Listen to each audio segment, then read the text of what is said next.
tonight when three ball's not falling. They're picking up full court. A lot of physicality. How gratifying is it for this team in particular to handle that and with poise? I mean, it's very gratifying, especially, you're going against a team with a full – I mean, they had their full roster tonight. And obviously we was shorthanded, obviously when our big guns being out. So for us to be able to pick up in Luka's absence and all of us kind of chime in and obviously, AR, being AR tonight and even some of the guys that it's not, I'm accustomed to playing always with us. You had Goody who came in and gave us great minutes. You had Trey came in and gave us great minutes as well. And that's just next man up, and we needed that from those guys. Those guys play, in the South Bay games, and then, able to come up here and make an impact. And we needed that tonight, especially, being shorthanded. You guys were up 18 early. Maybe in a perfect world, you never feel the pressure of it becoming a 1 or 2 possession game. But what's the value of? You mentioned that the different contributors. AR making some gutty plays on defense, a tip in from Doe, to win on the road, a tight game for a group that's still getting to know one another. Yeah, I mean it's big time. I mean I think Coach said it before the game, before they 2-game losing streak to Denver. I think they was 9-1. Before that, in their last 13, they're 9-3. They one of the best records in the Western Conference. So they've been playing extremely well, and they played extremely well tonight. After we got up big, so we knew we weren't gonna, we knew they weren't gonna lay down no matter what the lead was gonna be.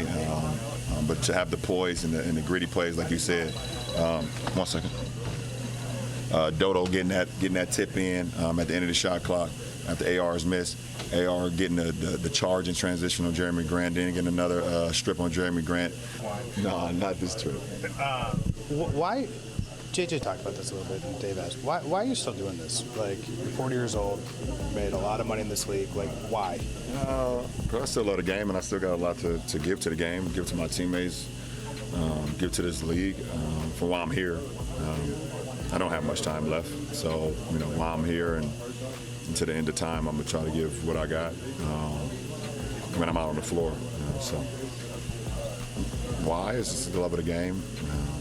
And also have the opportunity now to be able to show my son to the ranks of how to be a professional, what this league is all about, and be along him every single day. That's a treat, unless he's with the South Bay, which is actually, I think, going back for the game. Verbal advice for years. Some kids respond better to that than others, right? Is there something to just him being right there and you showing him with the play, with the types of things that you might not even be able to explain? I hope so. Sometimes, if any of y'all got kids or whatever, sometimes, as parents, you say all these things, and sometimes it can become annoying to your kids. And you just hope that sometimes that some of your examples will show better sometimes than the words. So I hope I'm in a position now that I'm doing both, to be able to give him words of advice, but also show him by example, and then he can take it and run with it when I'm done, for sure. Last question. You guys aren't going to have this figured out in terms of the best way to make it work with Luka, yourself, and Austin, particularly on offense, for a while, right? Realistically. But how does playing this hard give you guys, can that carry you guys for a little while you figure out if you play with this level of competitiveness, with this level of toughness? Well, that's the best way to play in this league. The best way to compete in this league is to play hard. And you can get through a lot of games if you're able to just play hard, because you can cover up for a lot of mistakes. I mean, we had 24 turnovers for 31 points. I had half of those, and because we were still playing hard, we was able to get back in transition on some of those, get some charges. Gabe had a charge. AR got a charge. Rui got back and challenged, I think it was Danny at one time, I think it was Danny at the rim, and was able to make him miss, and we was able to hustle back and get the loose ball. Jackson was great. So Probably didn't fall asleep, for a bit after that. You're doing this year 22, second night of a back-to-back. Where'd you get the energy to close this one out? When I did sleep, I slept a lot. I think I fell asleep probably about 4. Slept all the way to about noon. Woke up, got some rehab and treatment, my body and my ankle, obviously, and for about an hour and a half, and then I slept till about 4:30. And I'm usually on the first bus, but I caught the last bus, was at 5. but that's what my body said it wasn't time to get up and catch that 3:30 bus. So just rest. I was able to sleep good.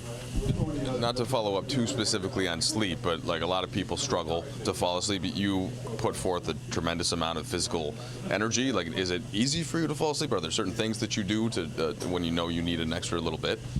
I mean, every night has its own challenges, and obviously, especially for back-to-back. But I have some methods on how I'm able to go to sleep. Save that for the book. Or... Yeah, for sure. That's not for everybody. That's not for everybody.